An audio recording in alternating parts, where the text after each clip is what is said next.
Greatness is upon you. And I realized that my gift wasn't going to create itself. My gift wasn't going to nurture itself. My gift wasn't going to perfect itself. That was something I had to do.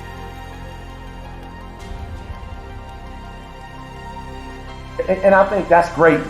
I think what people get confused is, they're grinding with a goal. And I'm not saying you shouldn't have goals, but you should be grinding for grinding's sake. You should grind because that's what you do. You're passionate about what you do, and so you're waking up every day with this concept of, I have 24 hours and they're mine. This 24 hours belongs to me. Right. And whatever I do in this 24 hours will determine where I'll be tomorrow and the next day. And I think that's what people need to focus on. Like, get off of this, I want to make 6 figures. I want to drive this car. I want to live in this house. I think what people should be focusing on is, I have 24 hours. Like, Oprah only has 24. Yeah. Bill Gates only has 24. Like, Warren Buffett only has 24 hours. And in that 24-hour period, I can either break my life or make my life. And I think, and I'm not saying you shouldn't have goals. I just think that goals for people is too high on the priority list. And I think what should be on the priority list is going to bed so you can wake up the next day and you can grind it out. And I'm just a dude that believes you reap what you sow.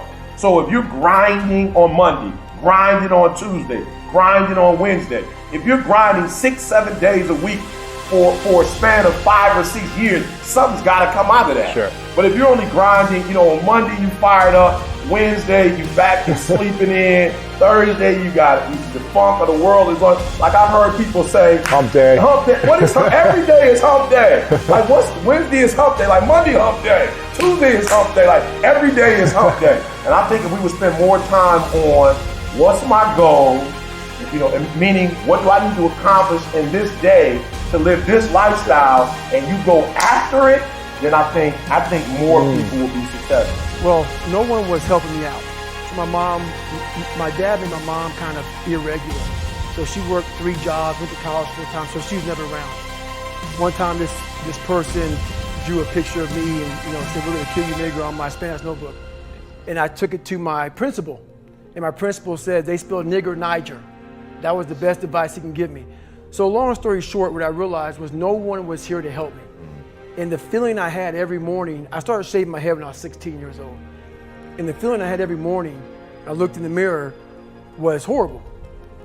And I didn't want to feel like that anymore. And how I felt was a kid going nowhere, a kid that was scared. And most kids will accept that and look for help. But the best thing that happened to me, no one helped me. No one felt sorry for me. No one looked at me and said, like, this day and age, they'll take you in and they'll tell everybody, stop picking on this person. Back then, they didn't care. The KKK marched in our 4th of July parades. They had to stay 100 yards back, but they marched in it.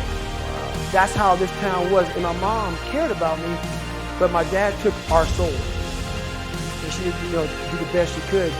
I had to figure out I wasn't going to be a punk kid all my life. So the only way I could turn around was to suffer.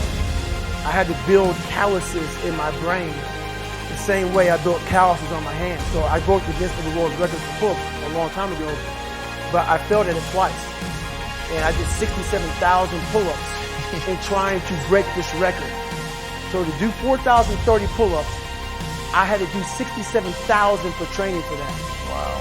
And so what I realized is for me to become the man I wanted to become, I saw myself as the weakest person God ever created. But I never blamed God for anything he did to me. So I wanted to change that to be the hardest man ever created. Am I that? I don't know, but you had to have a goal.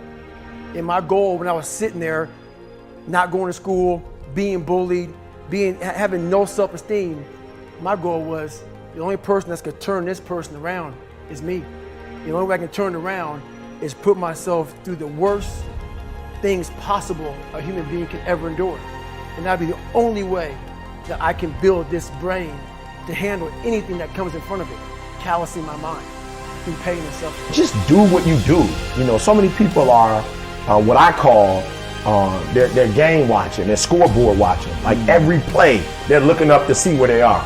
And I mean, you can't scoreboard watch and play the game at the same time. You got to play the game. You know, they're so worried about, all right, is this going to be my year? Is this going, like they spend so much time concentrating on when the big one is going to happen that the big one never happens because you can't chase two rabbits. If you chase two rabbits, you're not going to catch either one. You should be specific. Like, look, I've got to believe that millionaires do certain things. I got to believe that millionaires have a certain habit. Right. I got to believe that they sleep so many hours. I got to believe that they know their craft. I got to believe they're passionate, and so when I take my goals, instead of looking at my goal and asking, how much money can I make? I've got to ask myself, what things do I need to do every single, like from 8 to 9, what should I be doing to be a millionaire? From 9 to 10, what should I be doing? From 10 to 10:15, like what should I be doing? And that's why I wake up every morning at 3 o'clock, because for me, it's okay, Monday do this, Tuesday do this, Wednesday do that. And if I do those things, I'm guaranteed to be successful.